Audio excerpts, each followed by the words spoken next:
Сен өзің Эдвардсты мерзімнен бұрын өз үйінде жеңіп көр. Сендер Герри мен Шафкаттың соңғы жекпе-жектерін қарап көріңдер. Нашар болды. Достар, өткен жексенбіде Шон Брэди бұрынғы чемпион Леон Эдвардсты қылғындырып жеңіп, рейтингта біздің Шафкат Рахмоновты асып, бірінші орынды иеленді. Енді не болмақ? Шон Брэди Шафкатпен шыға ма, немесе титулға шыға ма? Шафкат сонда қайда қалды? Алдың кім орап кетті? Барлығын осы бейнеде білетін боламыз. Сіздермен бірге солайде арнасы. Біз бастаймыз. Көптердің қателігі ғой. Бөлмені допингке қарсы күрес агенттігі тексерді. Мен жайлы ештеңе білмеймін. Шафкаттың ағылшынша тілі де келмейді. Трэш-ток жасайтындай. Әрине, маған да титуліне жекпе-жекке дейін өте жақын тұрмын. Сондықтан да тек қана маған жеңіс керек.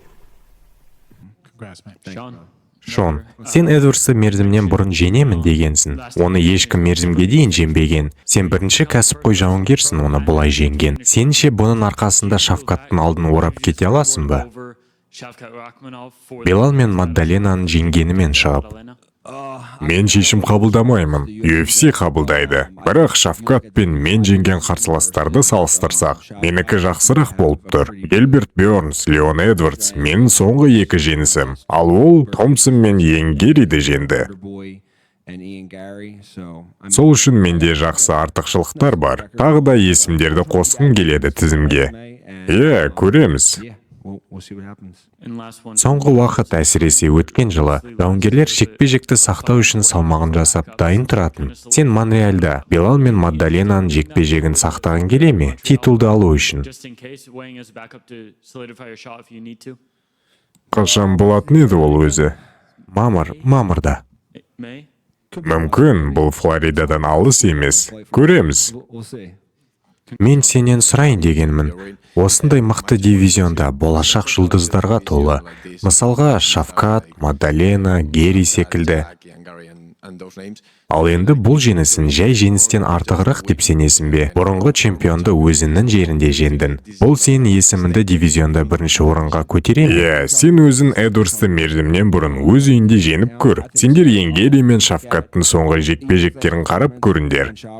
Нашар болды. Маддалена Бёрнстен жеңіліп жатқан еді, оны талдырмай тұрып. Мен болсам Бёрнсқа басымдылық таныттым. Эдвардсқа да мүмкіндік бермей жеңдім. Сол үшін мен шындамын деп ойлаймын.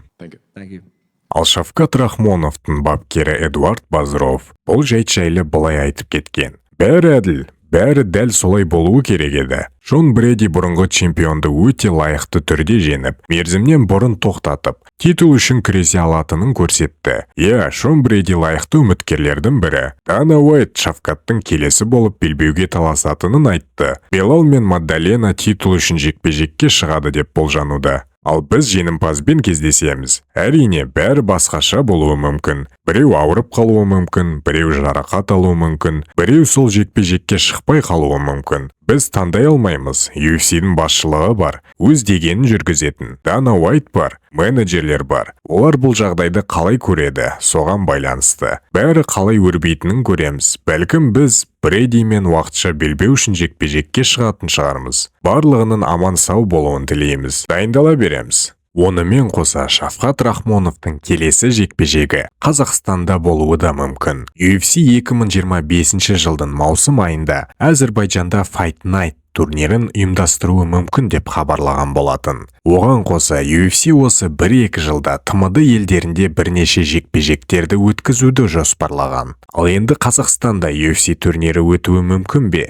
Көптеген ММА жауынгерлерінің менеджері Саят Абдрахмановтың айтуынша, 2020 жылдың маусым айында Астанада Fight Night турнирін өткізуді жоспарлаған. Алайда коронавирус пандемиясына байланысты промоушн бұл шараның өтпейтінін жариялады. 2024 жылы ол UFC орталық Азияда турнир өткізуді алдағы 2 жылда жоспарлап отырғанын хабарлады. Ал сарапшы Михаил Краймердің пікірінше, UFC турнирі Қазақстанда тек қазақстандық жауынгерлердің бірі чемпиондық белбеуді жеңіп алған кезде ғана болуы мүмкін. Қазіргі таңда чемпиондық атаққа ең жақын тұрған жеңілмеген Шавкат Рахмонов. Ол бұған дейін чемпиондық жекпе-жекке жоспарланған және әлі күнге дейін титулға үміткерлер қатарында. Ал мамырдың 11-інде тағы біздің UFC-дегі батырымыз қазақ намысын қорғап жекпе-жекке шығайын деп жүр. Бекзаттың тікелей эфирін көрсек, өзіне сенімді әрі дайындығы жақсы секілді.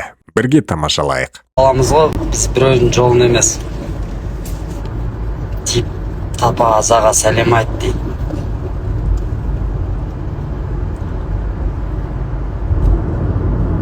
Очкиді сұрайын деп, бана тікелей эфирге кіріп, очки жарсама деп сұрайын деген ғой, пайды. Азат екеуміз сатып алдық қазір. Енді шеші киісек. Тренировкаға кетіп барамыз енді.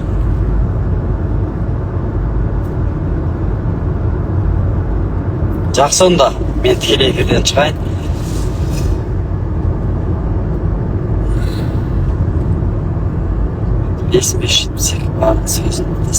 Аза красавчик поддержал дейді. Не олы?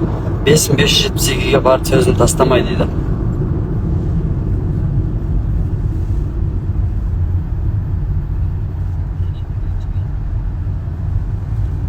Аты ұрсам дейді. Мишкаға сәлемдешті. Мишка, ассаламу алейкум.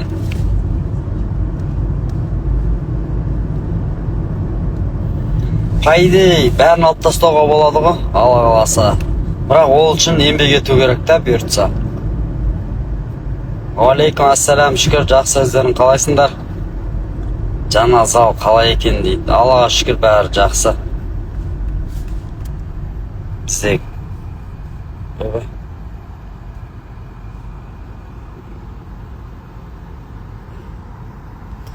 белбеуді алып келіңдер дейді. Ремен, жеге, ремен. Ох, ремен ұмыт кетіппіз ғой, айтқан жақсы болды, тағып алдық. Алейкум ассалам. Кафе Уахарра. О, Уахарра. Аллаға шүкір, жарақат толық жазылды. Енді жақсы формамен барсақ бұйыртса. Тони Фергюсон болдыңдар ма? Чекемен Жамбыл облысынан. Ассаламалейкум. Алейкум ассалам.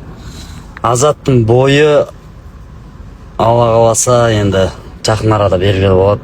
Күтіп отырып.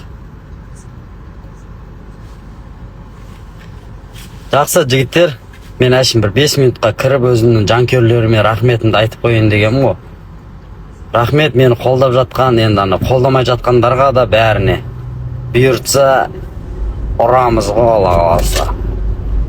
Ал енді батырларымызға сәттілік тілейміз. Алда тек жеңіс күтеміз. Ал Шавкат Рахмонов белбеу үшін жекпе-жекке шығады деп ойлаймыз. Сіздермен болған Солайде арнасы, арнаға тіркелуді ұмытпаңыздар. Лайк басып, комментарияға өз пікірлеріңізді жазып кетіңіздер. Аман сау болыңыздар. Келесі жүздескенше.